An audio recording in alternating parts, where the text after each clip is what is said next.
Hello, this is Waldemar Januszczak, art critic, producer and presenter of documentaries. Thanks for watching Perspective, YouTube's home for classical art.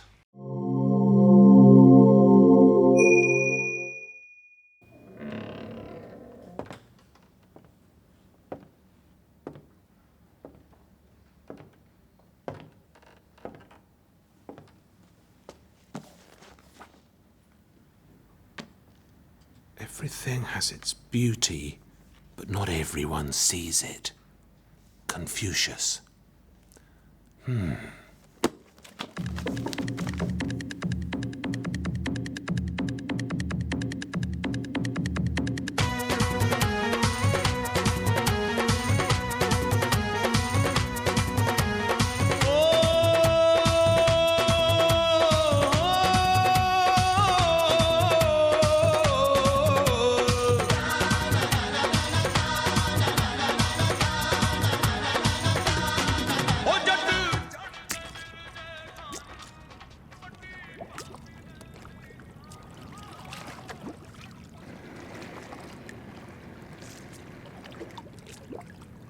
I'm in Venice, out on the lagoon at night, under the stars.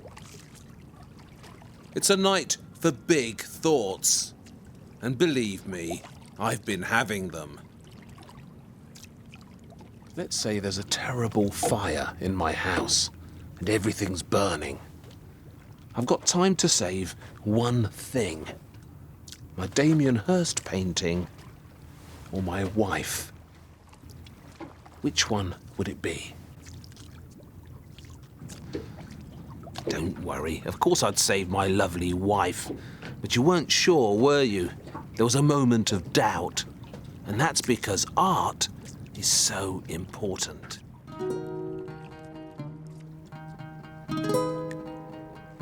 When we're gone, the art we leave behind is what our successors will judge us by. It's our gift to the future. The measure of our civilization, our legacy. So the obvious question is, what will the future think of us? Is the art we're making today as important, as innovative, as beautiful as art used to be? Plenty of people out there will tell you that it isn't, that art today has lost its meaning and its beauty, that it's ugly, corrupt, and out to shock. But these saddos who say things like that really should get out more and look around properly. Art didn't suddenly stop being worthwhile when it started being modern. How could it have done? Of course there's art being made today of great power and beauty. It's just not the same old art or the same old beauty.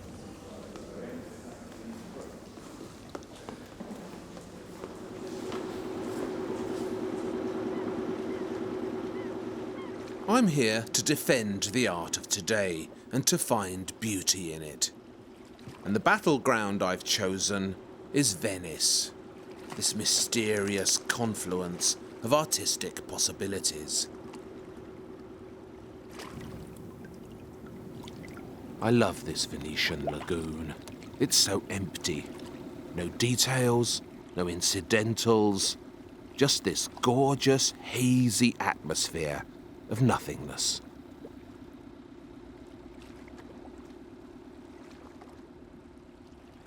Thousands of important artists have come here to Venice to paint this emptiness. They just can't resist it. There are far too many of them for me to list, so I'm just going to enjoy one of them, the greatest of them all, Turner.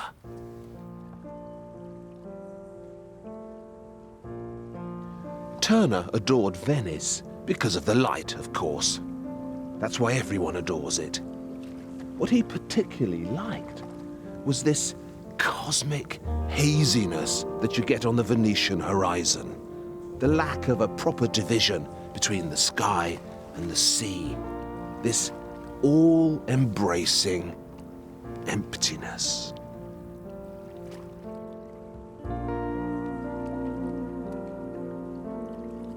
He tried so hard to grasp it, even though it was ungraspable. And he tried to paint it, even though it was unpaintable. Slow and easy does it, as we slide so gently into the eternal fog.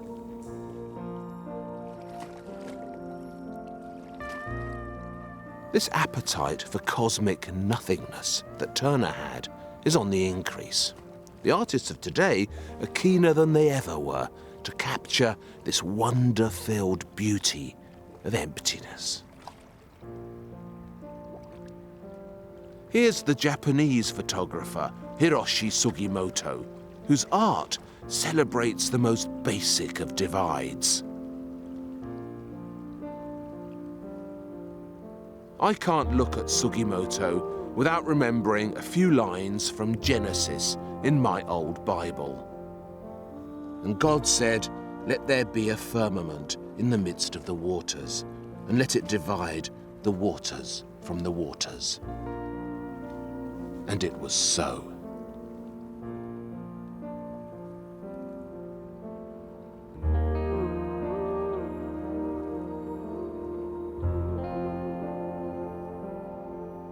And here's one of my favourite artists of all time, the master of emptiness, James Turrell. A man who sculpts with light.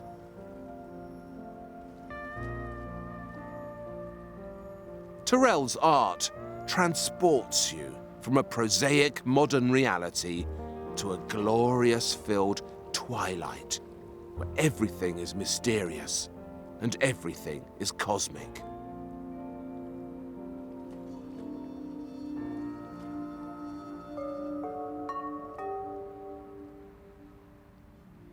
In every direction in this splendid Venetian display, a special exhibition about the things we're talking about called Infinitum, notable artists are presenting notable celebrations of emptiness.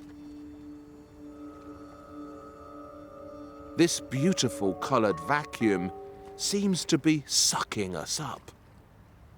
What's in there? Where does it lead? Perhaps I should ask the artist, the impeccable Anish Kapoor. One of the things I've always returned to is colour. Colour not as a compositional tool, but generally I try and work with colour as a condition. If I'm making something red or yellow or blue, then I want to find a kind of redness that's almost like sticking your hand in a bucket of water or having a shower. You know, wetness in that sense. So redness like wetness. You mean all enveloping? An immersion, a condition. One normally thinks of colour as the top kind of microns on the skin of another thing. There is a moment somewhere where colour doesn't behave like that, and that's the moment I'm looking for.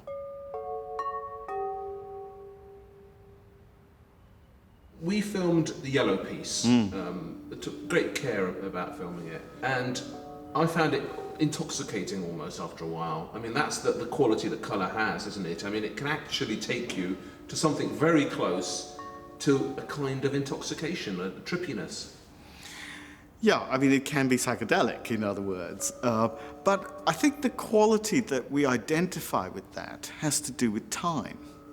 That one of the things that happens is that we allow ourselves, or colour puts us in the condition to allow ourselves, a little moment of reverie, a little moment when the world seems to suspend itself, we're dreaming, time changes.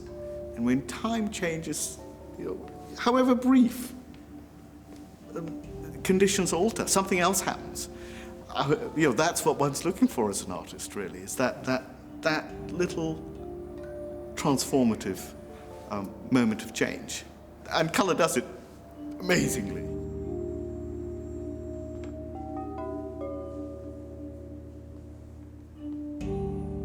There's a strange old time to be had as well, wandering around among Anish Kapoor's mirrors.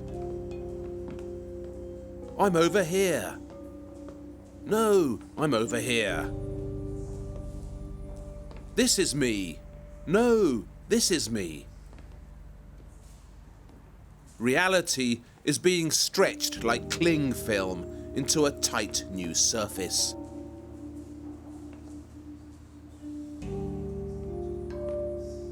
I am interested in that moment when the hand almost has to affirm what the eye is uncertain of. And, you know, I've made mirror pieces over many years. Concave mirror does very similar things. It's as if the space itself, in some sense, is occupied. It's full of mirroredness that isn't surface, that seems to occupy both space and surface. So when I stick my head into your gold disc, it is as if I've stuck my head into a swirling lake of my own reflection. Before you stick your head into it, however, there's a space in front of that mirror which has a curious quality. You can feel it physically, and it's not very different in a way from the space of the deep picture plane. It has a very similar quality. That's what I'm after.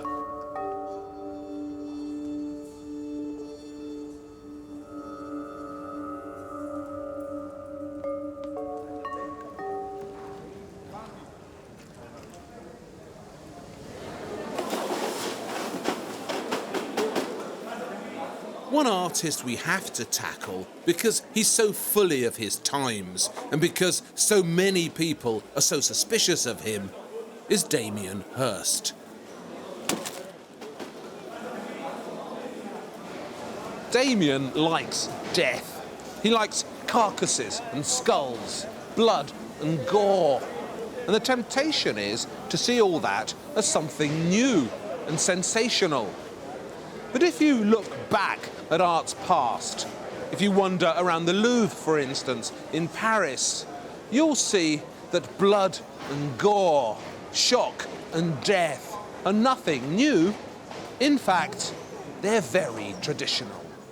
46, 47, the turtle, that's 48, the otter, 49, 50, 51, 52.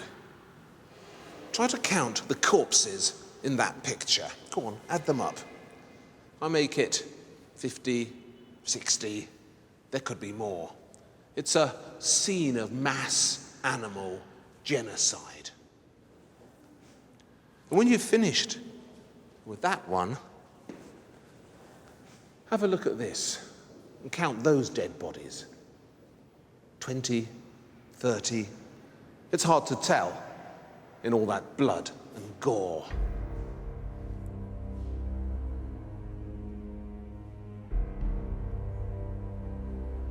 These are by Franz Schneiders, who was a pupil of Bruegel and Rubens. His dates were 1579 to 1657. So he's right in the middle of the Baroque era.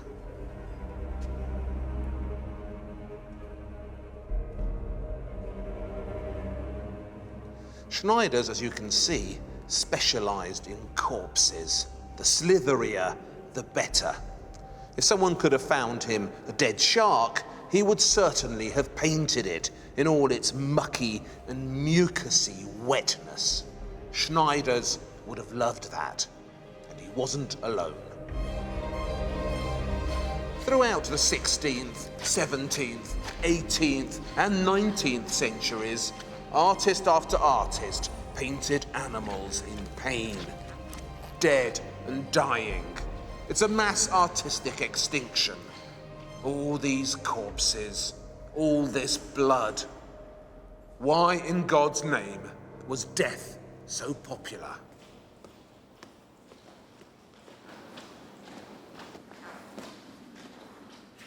This is a great and famous Rembrandt, The Carcass of an Ox. Its mood is rather Damien Hirsty, isn't it? And that's because Rembrandt's message is the same as Damien's. This isn't actually a painting about death, it's a painting about life. How short it is, how terrifying, the absurdity of it. Here today, gone tomorrow. Rembrandt's dead ox is posed like the dead Christ on the cross. And that's no accident either. Rembrandt is reminding us of Jesus' momentous sacrifice on our behalf. Jesus, remember, died so we could live. He died for our sins. Or so they say. This terrible ancient bargain has left all of us with blood on our hands that we can't wash off. And art, pesky art, has spent the past 2,000 years reminding us of this sinful inheritance and warning us of the sheer shortness of our time here. Look what's waiting around the corner, it keeps reminding us. Look what you can't get away from. Look what you'll never get away from.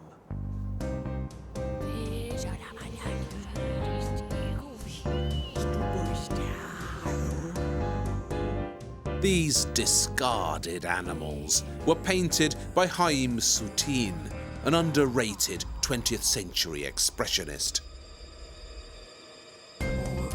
What hopelessness he finds in existence. What beautiful terror.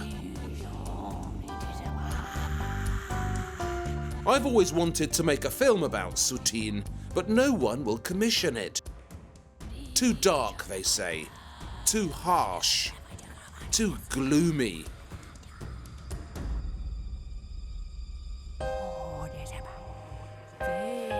Here's someone, though, who loves Soutine as much as I do.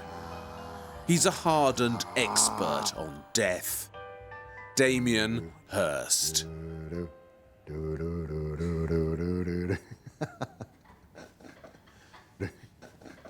I'm always looking for ways to, make people face things that normally they wouldn't want to face. I suppose as a society we sweep death under the carpet, or try to, but it's one of the most natural things that occur, so you think that there must be a way that we should be able to deal with it.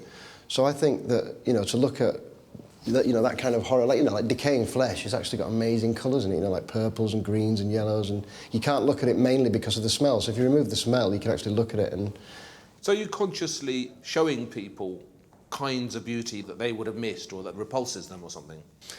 I mean, it's like the yin and yang, isn't it? I hate to be a hippie about it or whatever, but you can't have one without the other. You've got to have the horror and the beauty. You've got to step into an area where you feel unsafe in order to go back to your safety and enjoy it.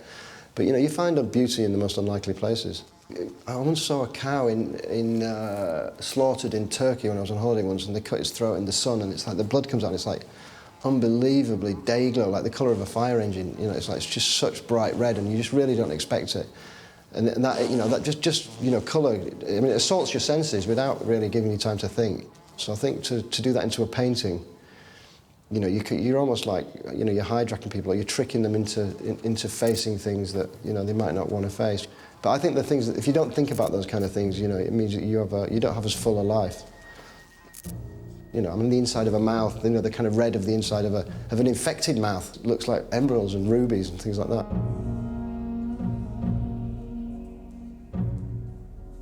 These sumptuous neotropical coral reefs are actually cancer cells spreading gorgeously through the human body. You need to stare deep into their slippery surfaces to spot the scalpels and feel the danger.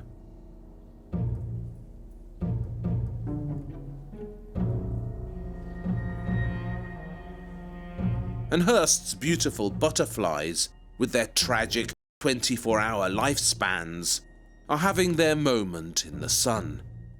But it's only a moment. Animals have been important to your art. What is it about them that draws you to them? I don't know if it's animals. It's like, I mean, I think you can have a feeling of, I mean, you know, especially in the world we live in, or in our society as well, it's like we feel more for animals in some way. You can have empathy in a way that you can't, like with humans. So, and you know, I kind of hijack that. But it's not just the animals, it's the animals in the tanks, and there's a kind of serenity and a kind of tragedy, a sort of empathy, and you know, in a way you can sort of, you can put yourself into the tank in some way with a, and they look kind of calm when they shouldn't. It's almost like when you put them back together and with a face, like in the tanks, it's like people can go, they feel a sort of sympathy or a kin with it, which they don't like. You know, at least when you go in the butcher's, it hasn't got a head on. Yeah.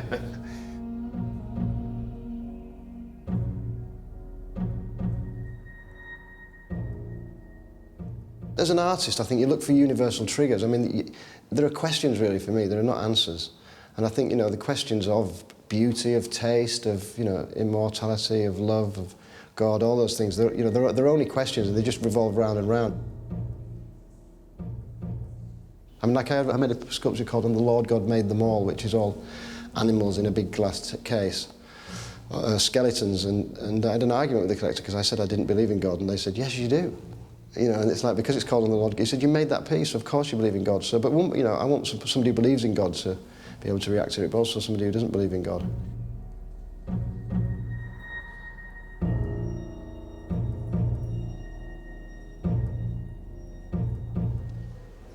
Modern art can be savage and gruesome. Damien Hirst's art can be savage and gruesome. And some people would rather it wasn't. But existence isn't a pretty process. Modern times are not pretty times. Human life is short, vulnerable, meaningless, and ready to be snuffed out. Just like this poor fish.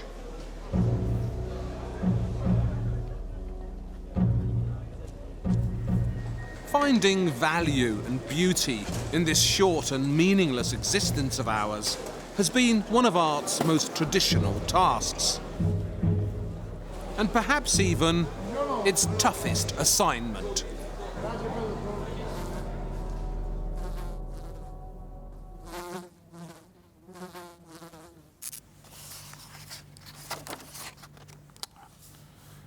Though we travel the world over to find the beautiful, we must carry it with us, or we find it not. Ralph Waldo Emerson.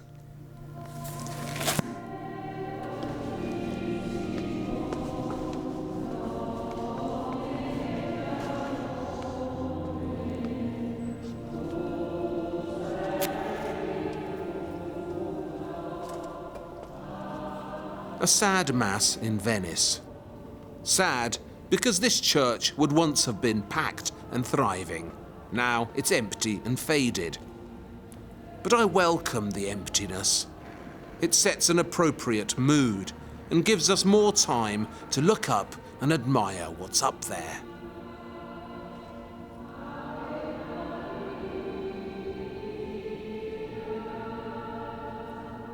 There's a kind of beauty that I want to explore in here, which you find a lot in modern art, and also in the art of the past, particularly in the work of this 18th century Venetian master of extreme delicacy, Tiepolo. This gorgeously tender cluster of Madonnas, floating above the altar in Tiepolo's Virgin in Glory, contains some of the finest evocations of female saintliness in art, particularly Saint Catherine of Siena on the left. Isn't she perfect? Everything about her is just so. Of course, in real life, nobody is that spotless and lovely. But in art, they can be.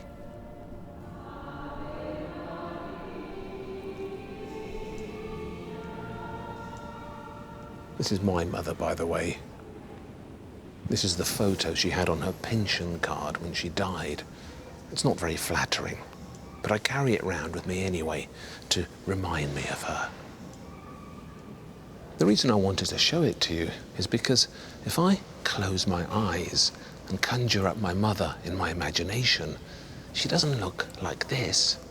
She's always younger, prettier, more gentle, because that's what our imaginations want our mothers to look like.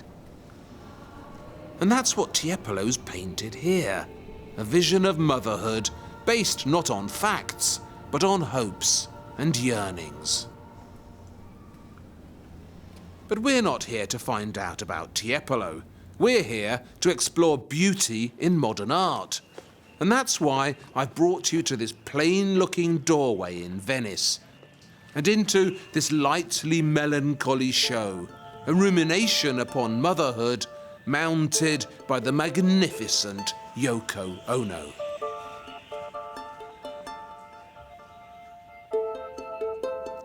Yoko Ono is one of the most energetic artists currently at work in the world.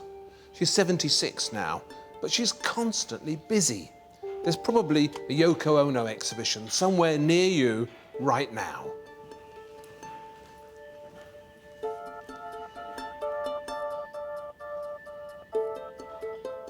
But although she's always busy, her work is never hurried or frantic or anxious. It's always delicate and pale, pure and gentle, Tiepolish and full of hope. This entire exhibition is about motherhood, though not in a literal way. Yoko Ono doesn't do literal. She does poetic and atmospheric, light-filled and peaceful. Most chess sets, for instance, are battlegrounds between the whites and the blacks, but not Yoko's. First piece you see as you walk in is Anton's memory itself. It's the piece with the helmets. Yes. Hanging. Who was Anton?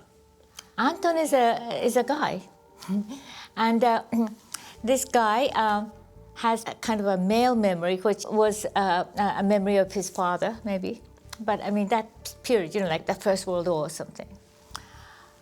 And I wanted to put that in because everything else is very sort of, well, I don't want to use the word feminism, but it's very about women, And motherhood, so. And so I wanted to show that men suffered too. You see, first of all, I wanted to call it a women's diary. It's not a women's diary. It's how Anton perceived this woman, which happens to be his mother probably, but in other words, we're not what we are what we're perceived by the society. How people imagine. Yeah. And even your son, even the closest person like your father or your husband, really is not you. So the whole thing is about people's understanding about the women and, their participation. So you never get to her. But that's how it is. That's how life is. Cut Piece was performed first in 1965. The audience was invited on stage to cut off Yoko's clothes and see how far they'd go. It was an essay in trust. Yoko's striptease for peace, they called it. 40 years later, in Paris, she repeated it.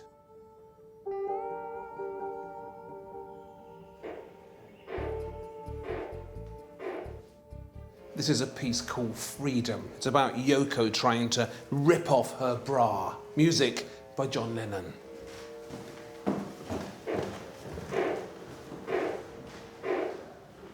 This is called Mummy is Beautiful. And like a lot of Yoko Ono's work, it's a participation piece. The idea is you sit down here and you read the instructions. My mummy is beautiful, it says. Write your mother's name on a piece of paper and send her a message.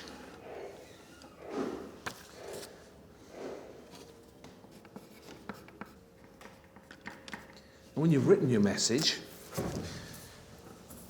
take this Pritt stick, stick it on the wall with all these other beautiful messages to people's mummies.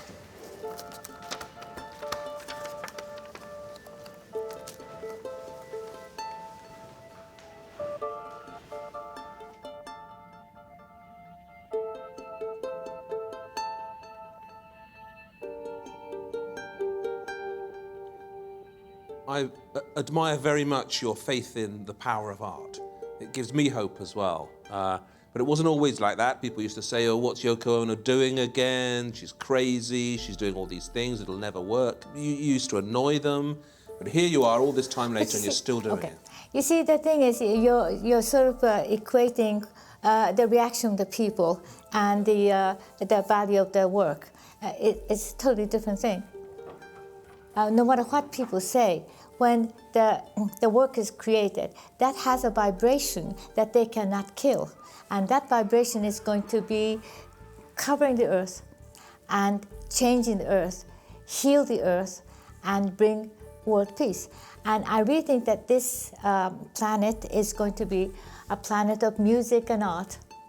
The vibration of music and art is extremely, extremely strong. And with that, this planet is going to be cured, healed, and we're going to send that vibe, which is like a vibe of peace, to the universe. And that's my prediction. I mean, I know that most people say, well, what do you predict this time? Because you predicted so many things, and you said, well, that's my prediction. Well, I hope you're right, Yoko.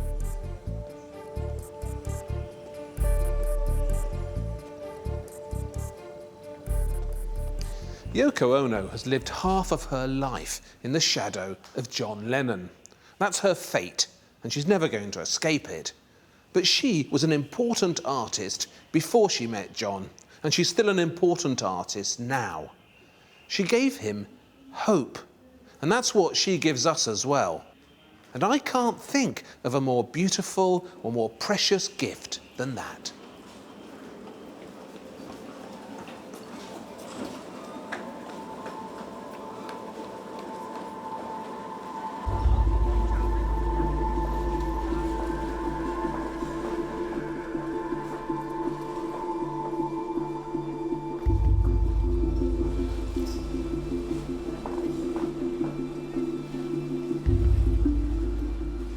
See this spot here?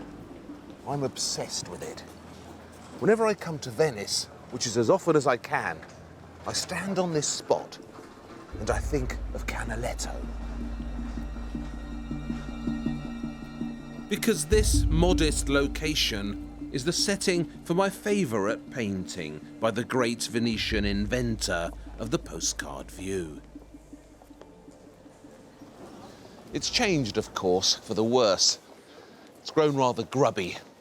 But over there, they put a bridge that didn't used to be there. And of course, where the stonemason's yard was has become this refuse dump. So it's very different. But some things, if you look carefully, are the same. Do you recognise this? They were carving it exactly when Canaletto painted his picture. It's the same wellhead. And this modest townhouse over here, that's still pretty much the same. Very close to what it was like in the Canaletto. But what I really love about this painting, what I love about this location, what Canaletto loved about it too, is this. The walls. The scruffy, crumbling, battered old walls. The feel of them. Their texture. Their beauty.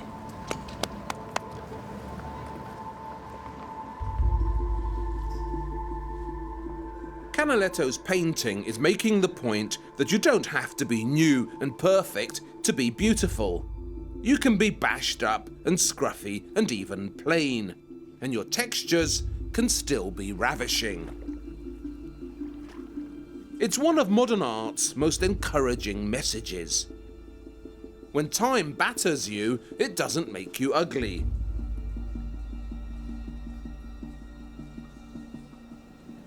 This is the Venice Biennale, the world's most important celebration of modern art. And look what's in it. An old Venetian wall. It's not a real wall, of course. It's a resin evocation of one. The spirit of the wall, crumbling, crummy, captured for posterity and lovingly preserved. Why?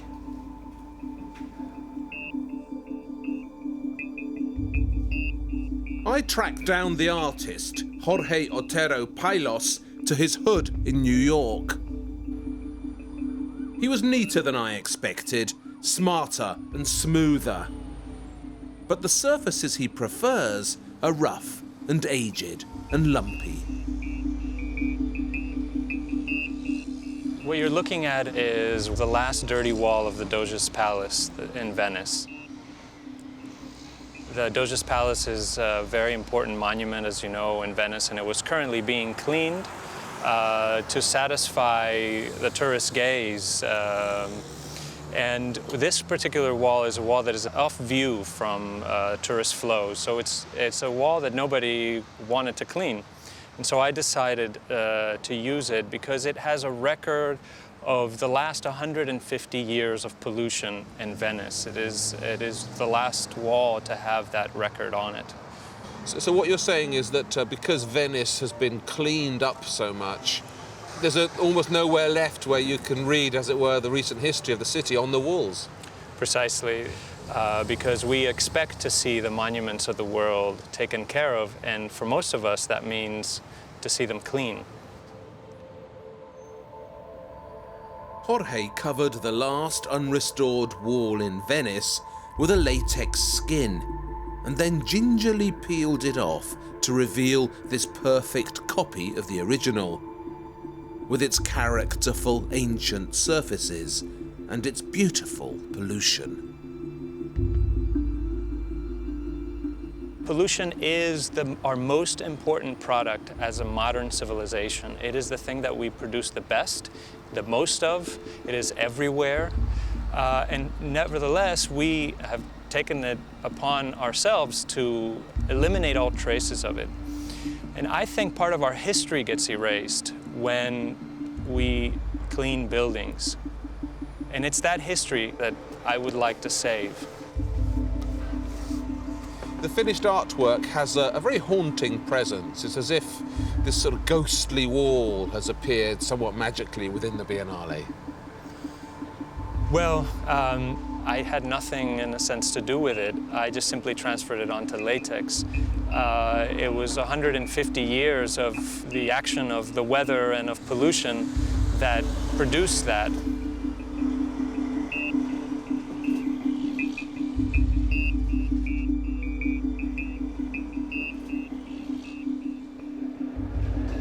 You know, this is 2,000 years old.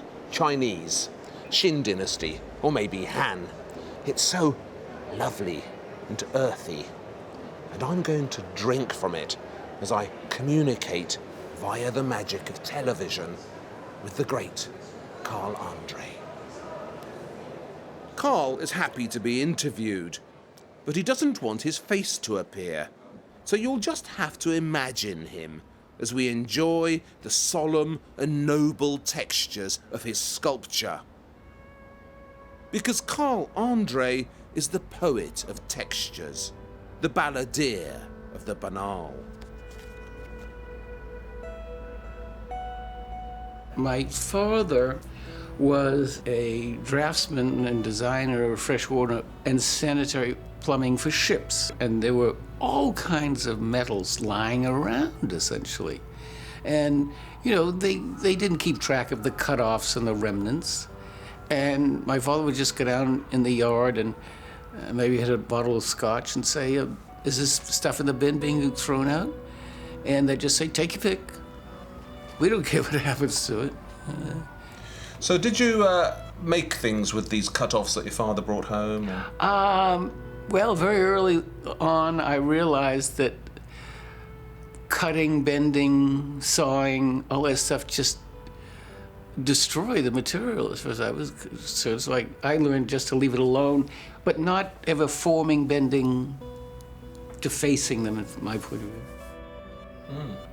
Magnesium's a material you use very Yes. successfully, and you seem to particularly have an affection for it. Well, for one reason, it used to be quite cheap, because magnesium was used for making warplanes and missiles and things, because it's quite strong and very light. It's the lightest by far of all the industrial metals.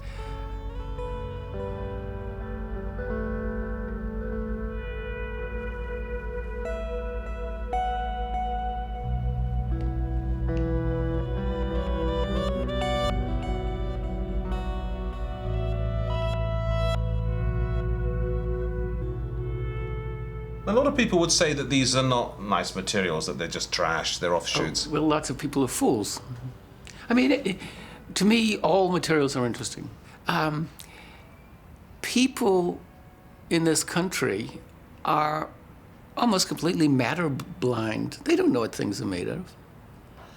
And they don't care, as long as they can put them to use the way they want to. They don't care what material it is. For me, I always cared. Now, people in England watching this film who will know Carl Andre will unfortunately know you perhaps because of the controversy over the bricks. Over the bricks. Sure. Did you find that at the time a very upsetting event? Or? I thought it was rather comical. There was a newspaper columnist, I think, in the Telegraph, who hated contemporary art. Carl Andre's bricks are in the Tate. How lower can we go? That's not art. And they went on television, you know. There was one fatuous Scotchman who was very popular on television. He was like, "These bloody bricks are nothing at all, I tell you." We were filming a piece of yours in Germany. There's one of the wooden pieces, and it was fascinating going in and amongst it with a camera, because you could actually spend hours in there. Each bit of wood slightly different. Well, that's true. And the other thing is that some people have, in order to store their work, have put them in their bedrooms and so forth. And they've complained because the wood chatters all night long. It expands and contracts and goes snap, crackle, snap. And people have said, "Carl, we can't get any sleep. Your work keeps on speaking to us." Keep Carl Andre out of the bedroom. Yeah, absolutely. Growing old gracefully is one of the sternest tests that life sets us. Whether you're a building being restored or a human being thinking of a facelift, it's important to be good at aging. We live in a world that worships the new, the instant, the young, and has little time for the old. But art has always known that time is a friend, not an enemy. That old things have a beauty which new things can never have. It's a beauty that's been earned.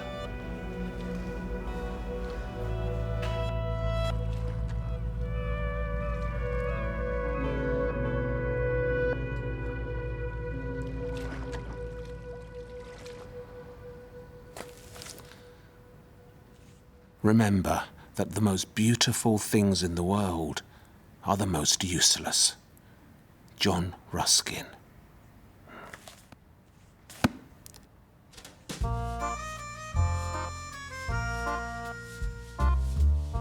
Another kind of beauty which the modern world enjoys, but which twists our contemporary sensibilities into such complicated knots, is the beauty of kitsch.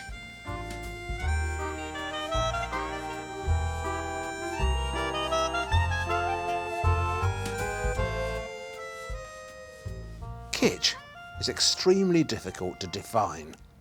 It's a word that gets bandied about a lot, but what does it really mean? This is my favourite hotel in Venice, the Danieli, just a few hundred yards from the Doge's palace. If I save up for a few decades, I could just about afford to stay here. And this would be the room I'd choose, because I'm particularly fascinated by that chandelier. I suppose it is over the top. That's what you get with Venetian chandeliers. Its colours are a touch sickly and sweet, and some people will certainly dismiss it as a piece of kitsch.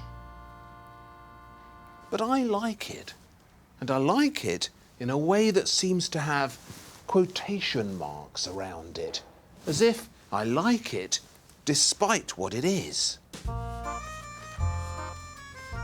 I'm struggling with all this. It's not my natural territory. But the struggle is important. Because kitsch is a quality that modern art goes looking for deliberately. It pushes it in our faces, puts it up on a pedestal, and confronts us with the vulgarity and tawdriness of our own tastes. No one more so than this intriguing aesthetic troublemaker, Jeff Koons. He's just about the most notorious artist at work in the world right now. And his art certainly divides people. But it seems to me that any attempt to understand the art of today needs to deal with the allure of kitsch. And needs to deal with the allure of Jeff Koons.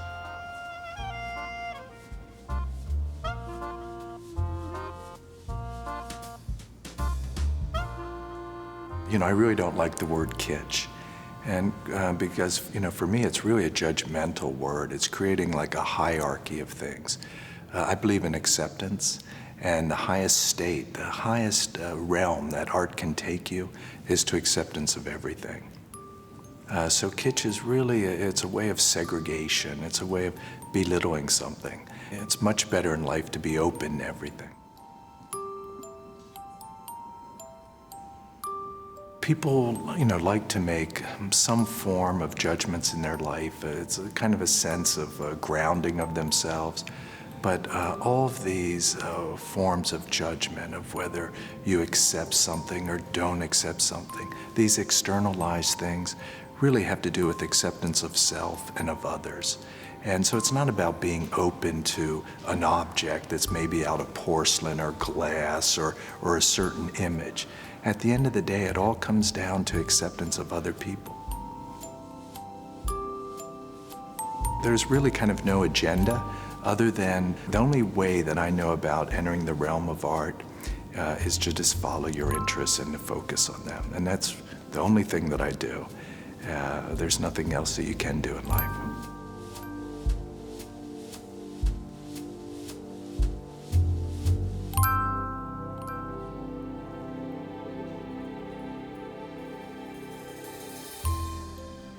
You sound like someone who's thought about this in personal terms. I mean, are you a sort of shy guy who ended up having to make your way in the world, or? I think of myself as somebody that had no idea the power of art or what art was, and that I was able to, over a period of time, start to get an understanding of its ability for empowerment. And I like to think of myself as kind of generous, and I'm trying to make work that really can empower other people. Art is something that can disempower, it can make people feel insecure about their own history, about their own being, or it's something which can give them confidence, can let them know they're perfect. Everything about them to that moment is absolutely perfect, and from that moment forward, they can just have expansion. And so I hope people interact with these things, and the art happens within them, that whatever their curiosities are in life, whatever their desire for expansion is, occurs within them.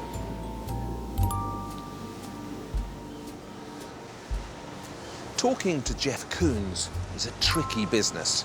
Everything he says seems to slip through your fingers like sand. His art looks dumb, but it isn't. It looks cheap, but there's so much modern culture invested in it. Koons has identified something in us all which he exploits ruthlessly, and that thing he's exploiting is our deep appetite for shallow things.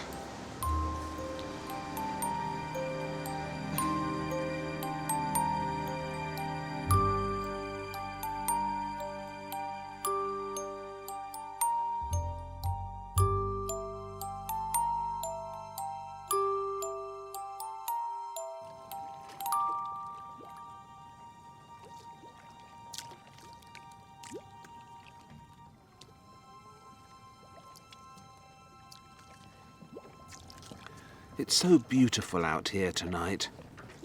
But imagine way back at the dawn of civilization, before we knew anything about anything, looking up at night and seeing that.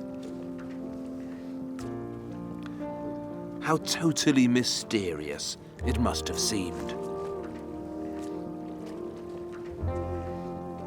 Do you know who was obsessed with the stars? Van Gogh. This monster here is the new edition of his complete letters. In here are all his thoughts about art. My favourite letter was written in Arles just before he had his breakdown and cut off his ear. And it's all about the stars.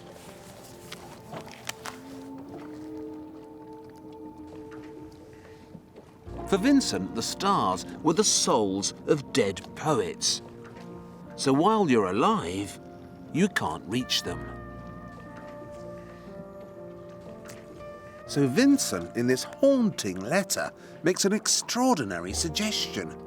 It seems to me, he writes, that cholera and cancer are celestial means of transportation, just as trains or steamboats are terrestrial means.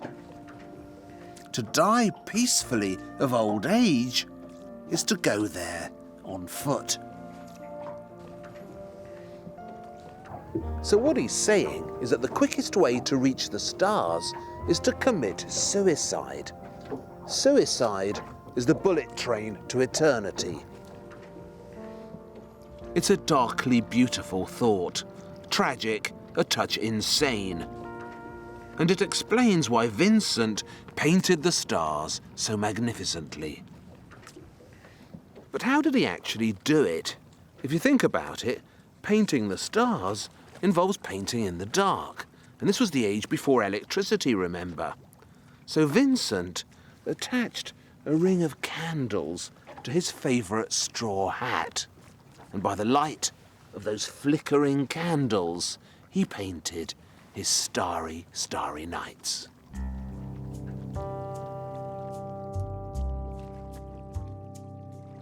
But what's that got to do with our film?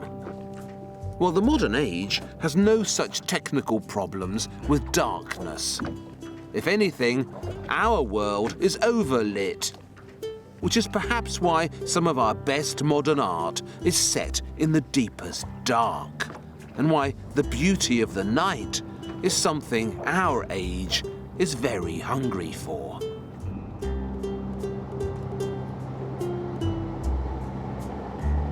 This is Tokyo, and this confirmed night lover is Tatsuo Miyajima, whose flickering and magical art searches so delicately for nocturnal surprises.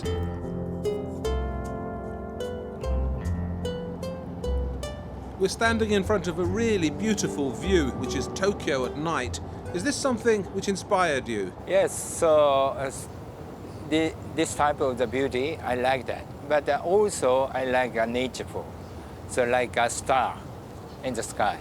So it looks like very similar to this electric light and universe, you know.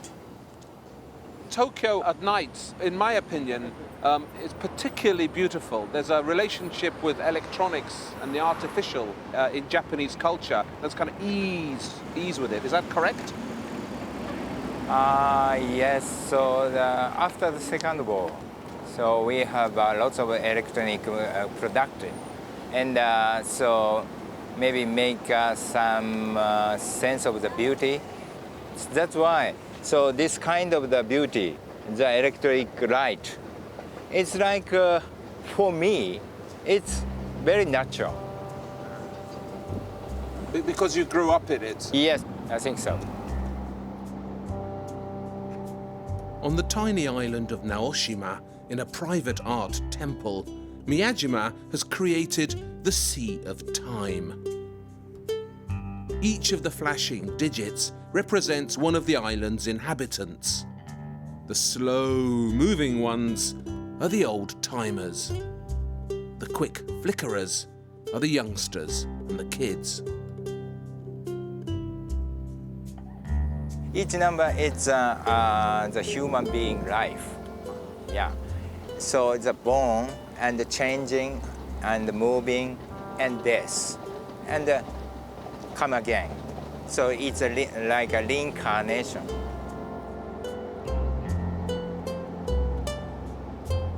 There's a Western idea of beauty as something permanent, as something that can't be changed. But your ideas about change are different from that, aren't they? Yeah, completely. Because my fear, it's permanent. Permanent, no change anymore. But human being is every time change. But permanent is like this. And so I like changing all the time. It's life exists, you know. So permanent change is what life is about. Yes, I think, yeah. Where's that thing from Milton? Ah, yes, there we are. Beauty is nature's coin. Must not be hoarded, but must be current.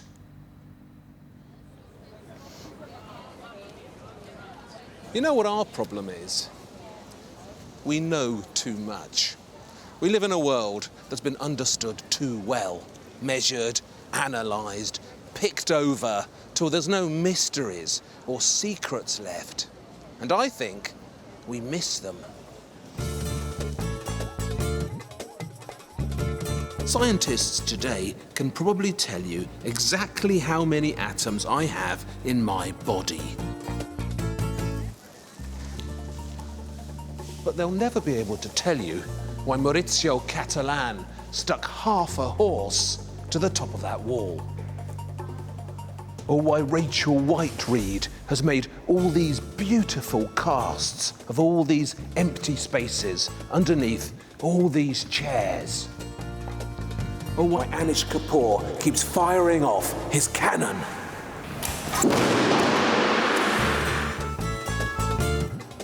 Or why the Chapman brothers, those dark old so-and-sos, did this. And why Piotr Ukwański, who hates the Nazis and fears them as much as anyone because he's Polish, has chosen to make a disco out of them. None of it makes sense, and that's what's so valuable about it. In a world that's been understood too well, shorn of its mystery, shorn of its magic, we need things we can't explain. There used to be lots of them. Now, there are hardly any. And that's where art comes in. Art isn't here to tick off the things we know, to regularize beauty or impose a system of order on it. Art is here to frustrate the boffins and the analysts and the Oxford professors. It's here to nourish our imaginations and top up our rations of wonder and mystery. In an over-explained world, what could be more precious than the inexplicable?